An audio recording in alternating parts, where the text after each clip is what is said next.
Welcome to recipes இன் மைவி. இன்றைக்கி நம்ம அருமையான சுவையில் பேச்சுலர்ஸுக்கு தகுந்த மாதிரி ரொம்ப சுலபமாக மட்டன் குழம்பு தான் செய்ய போகிறோம். சாதம், இட்லி, தோசை எல்லாத்துக்கும் பொருந்துகிற மாதிரி ரொம்ப சுலபமாக இதை எப்படி செய்கிறது, இதுக்கு தேவையான பொருட்கள் என்ன பார்க்கலாம் வாங்க.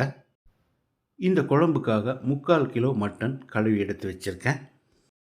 குக்கரில் 2 டேபிள் ஸ்பூன் கடலெண்ணெய் ஊற்றிக்கலாம். சன்ஃப்ளவர் ஆயிலாக இருந்தாலும் பரவாயில்ல.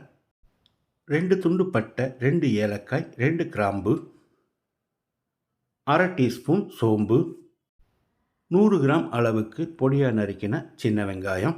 சின்ன வெங்காயம் இல்லைன்னா மீடியம் சைஸில் 2 பெரிய வெங்காயம் போட்டுக்கோங்க. 2 கொத்து கருவேப்பிலை.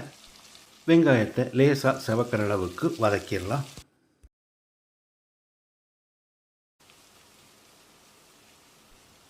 மீடியம் சைஸில் 2 தக்காளி பொடியாக நறுக்கினது.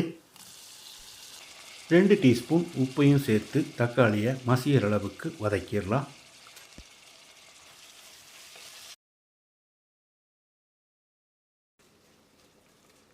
தக்காளி மசிகிற அளவுக்கு வதங்கிருச்சு. 2 டேபிள் ஸ்பூன் இஞ்சி பூண்டு விழுது சேர்த்து பச்சை வாசனை போகிற அளவுக்கு ஃப்ரை பண்ணிக்கலாம்.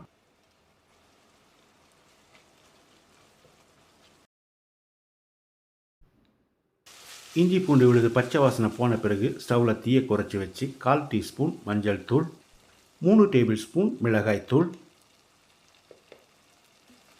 3 டேபிள் ஸ்பூன் மல்லித்தூள், 1 டீஸ்பூன் சீரகத்தூள், 1 டீஸ்பூன் மிளகுத்தூள், ஒரு 10-20 செகண்ட் இதை பிரட்டி விட்டுறலாம்.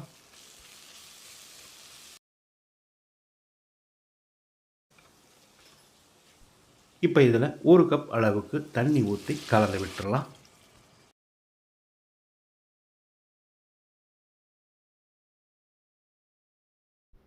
இது ஒரு 5 நிமிஷம் நல்லா கொதிக்கட்டும்.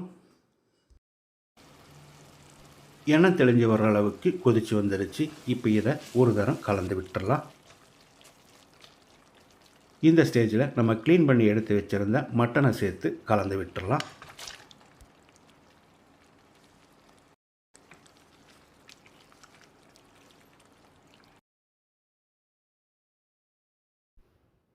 இப்போ இதுக்கு தேவையான அளவு தண்ணி ஊற்றிக்கலாம். நான் 1/2 கப் அளவு தண்ணி சேர்க்கிறேன்.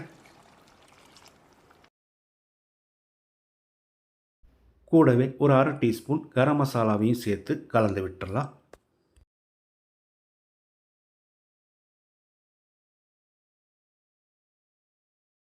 தண்ணி ஊற்றி கலந்து விட்ட பிறகு தேவையான அளவுக்கு உப்பு சேர்த்துக்கலாம். நான் 2 டீஸ்பூன் உப்பு சேர்க்கிறேன். நீங்கள் பார்த்து போட்டுக்கோங்க. மசாலாவோடு சேர்ந்து ஒரு 10 நிமிஷம் கொதிக்கட்டும். 1/2 கப் அளவு துருவின தேங்காயில் 1 டீஸ்பூன் சோம்பு, 1 டீஸ்பூன் கசகசாவையும் போட்டு கொஞ்சமாக தண்ணி சேர்த்து பேஸ்ட்டாக அரைச்சி எடுத்து கொதிக்கிற குழம்புல ஊற்றிக்கலாம். கூடவே மிக்ஸி ஜார் அலசி கொஞ்சமாக தண்ணி சேர்த்துக்கலாம். தேங்காய் சேர்க்கிறதும் சேர்க்காததும் உங்களோட விருப்பம்தான். தேங்காய் சேர்த்த பிறகு நல்லா கலந்து விட்டு ஒரு 5 நிமிஷம் கொதிக்கட்டும். இந்த மாதிரி கொதித்து வரும்போது குக்கரை மூடி விசில் போட்டுக்கலாம். அதிகப்படியான தீயில் 1 விசிலும் குறைஞ்ச தீயில் 2 விசிலும் விட்டாலே மட்டன் நல்லா வெந்துடும். 3 விசில் ப்ரெஷர் அடங்கிருச்சு. இப்போ திறந்துடலாம். மணக்க மணக்க நம்மளோட குழம்பு கிட்டத்தட்ட ரெடி ஆயிருச்சு. அதிகப்படியான தீயில் 1 விசிலும் குறைஞ்ச தீயில் 2 விசிலும் விட்டு எடுத்திருக்கேன். மட்டன் நல்லா பூ மாதிரி வெந்திருக்கு.